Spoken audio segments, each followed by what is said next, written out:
けましておめでとうございます。どうも everyone, お元気ですか？ゆなです。Nori desu. In today's video, we're going to be talking about what it's like to be spending New Year's in Japan. We have a lot to cover, so please stay tuned until the very end.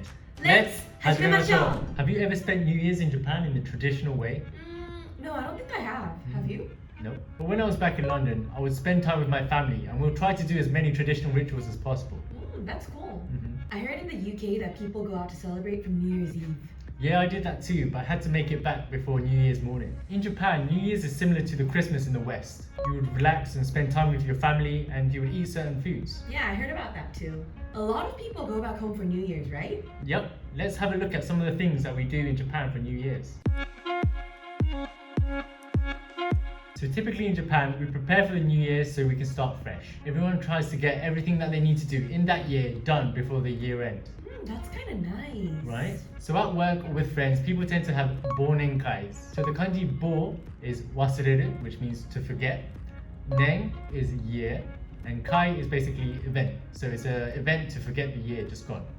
That sounds like fun. And also, people do a huge clean of their house and also their work environment so that they can start the new year fresh. I think it's gonna feel really nice to do a cleanup before New Year's. I know, right? It definitely helps clear the mind and soul. Another thing we do is eat soba noodles on New Year's Eve. Why soba? This is a tradition that started in the Edo era, and the soba is normally had before it turns to midnight. And the reason why they eat soba is because it's long. So, essentially wishing for a long and prosperous life.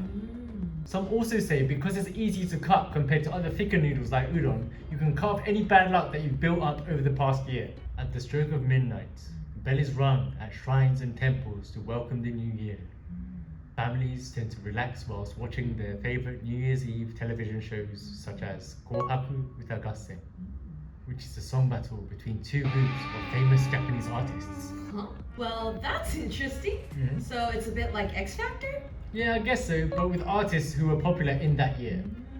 Now, one of the first things that people do is watch the first sunrise of the new year. Oh, that's such a beautiful idea. It sounds very peaceful. Right? It's meant to be a time free of stress and anger. That's nice. But is that it? No. After watching the first sunrise, people go to Hatsumode, which is when people go to shrines and temples to make the first wish of the year. Yeah, but doesn't it get really crowded and busy if everyone goes? It does, especially at the major temples and shrines. But this doesn't necessarily have to be on the first. You can do the Hatsumode as long as it's near the beginning of the year. You said New Year's in Japan is like Christmas in the West. So do you guys have a particular food that you guys eat as well? Yes, we do.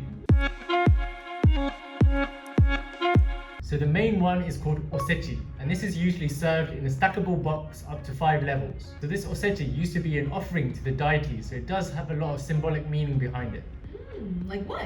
First of all, the reason why it's stacked is because it symbolizes the stacking of fortune and happiness. And what goes in each layer is already defined. Alright, then what's in the first layer? So the first layer, which is the top layer, is filled with all sorts of appetizers which are associated with celebration. So you have things like kazunoko, which is pickled herring roe, which symbolizes an abundance in offspring. We also have kurumame, which are simmered sweet black beans. And mame in Japanese means vigor, so it represents productivity in the new year. Normally in the second layer, you have things that go well with alcohol, such as datemaki, which is sweet rolled omelette. And because it looks like a scroll, it symbolizes educational achievement or cultural development. The Japanese New Year colors are red and white. So to represent that, you have these pink and white fish cakes called kamaboko. Wow, that's a lot of meaning for the first 2 boxes already. Yep. And to briefly go over the other boxes, the third layer consists of fried seafood. So things like fried sea bream or tuna, because it represents good fortune. And the fourth and last box contains slow-cooked vegetables from the mountains. I thought you said there were 5 boxes. Fifth layer is usually kept open actually, so that we can receive the good fortunes that we receive from the gods and the deities.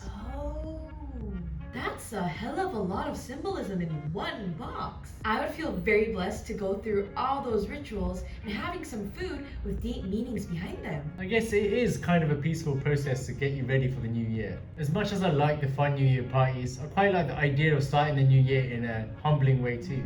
Thank you very much for watching until the end, and what do you guys think about the New Year's in Japan? Also, how do you spend your New Year's? Let us know in the comment section below. If you liked our video, don't forget to press that like button and to subscribe to our channel.